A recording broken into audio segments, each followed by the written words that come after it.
Technocrat हुकूमत का शोशा छोड़ा जा रहा है। इलेक्शन होते नजर नहीं आ रहे। इमरान खान की बोल न्यूज से गुफ्तगू, कहा एस्टेब्लिशमेंट से कोई राब्ता नहीं, हुकूमत से ज्यादा पीछे बैठे लोगों का इलेक्शन के लिए राजी होना जरूरी है।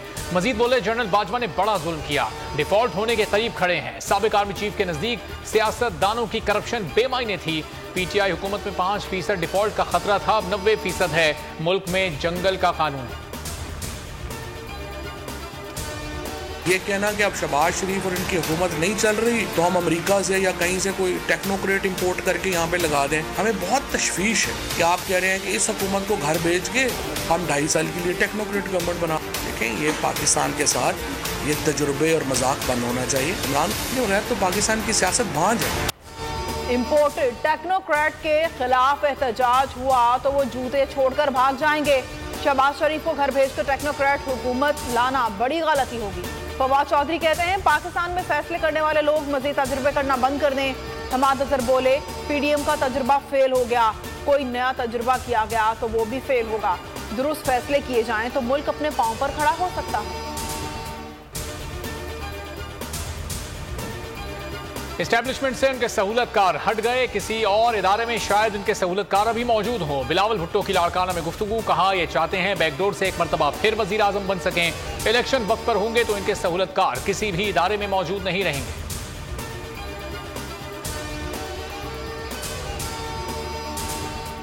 हुकूमत के पीटीआई अरकान के इस्तीफों में ताखीरी हरबे। स्पीकर आजा परवेज अशरफ कहते हैं इकट्ठे आने की जरूरत नहीं, हर मेंबर अलग अलग आए, इस्तीफा लिखे फिर तस्दीक करूंगा।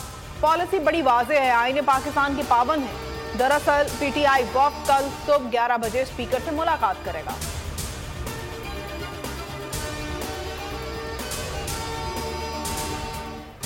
इस्लामाबाद बल्दियाती इलेक्शन न कराना तौहीन अदालत के जुमरे में आता है। जस्टिस मोहसिन अख्तर कियानी के रिमार्क्स, कहा इलेक्शन कमीशन इंतखाबात कराने में दिलचस्पी नहीं रखता।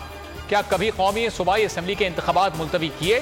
क्या वफाकी हुकूमत पहले सोई हुई थी? 50-60 करोड़ रुपए खर्च हो चुके हैं, क्यों ना एडमिनिस्ट्रेटर की पावर को मुअत्तल कर दें।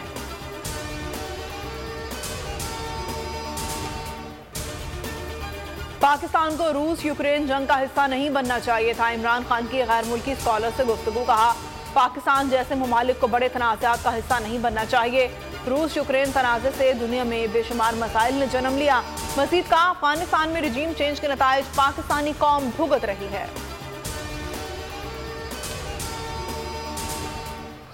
दहशतगर्दी के खिलाफ जंग जारी रहेगी। Army chief general Asim Munir की ज़ेर सदारत कोर कमांडर्स कॉन्फ्रेंस में फैसला। ISPR के मुताबिक कॉन्फ्रेंस में पाक फौज के पेशा वराना तंजीमी उमूर पर तबादले ख्याल हुए।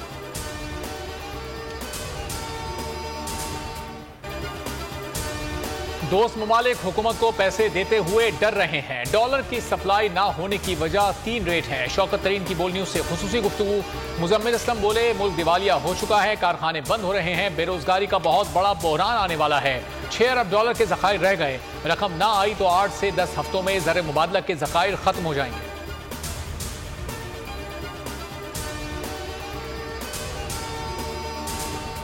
डॉलर गायब, सोना नायाब, मार्केट तबाह। पीडीएम सरकार ने कौमी मईशत को वेंटिलेटर पर मुंतकिल कर दिया।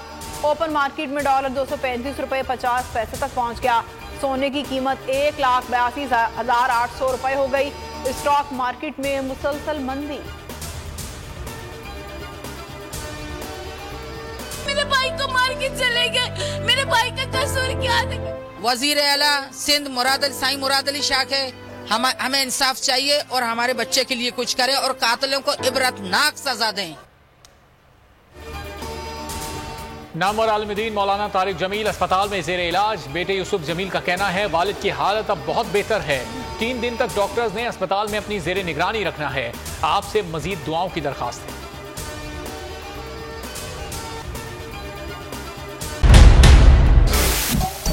सबसे बड़े चैनल बोल न्यूज के एंकर मखदूम शहाबुद्दीन के प्रोग्राम अब बात होगी ने रेटिंग के तमाम रिकॉर्ड्स तोड़ दिए। मैं हूं मखदूम शहाबुद्दीन और आप देख रहे हैं अब बात होगी। 46% नाजरीन ने बोल न्यूज को देखा।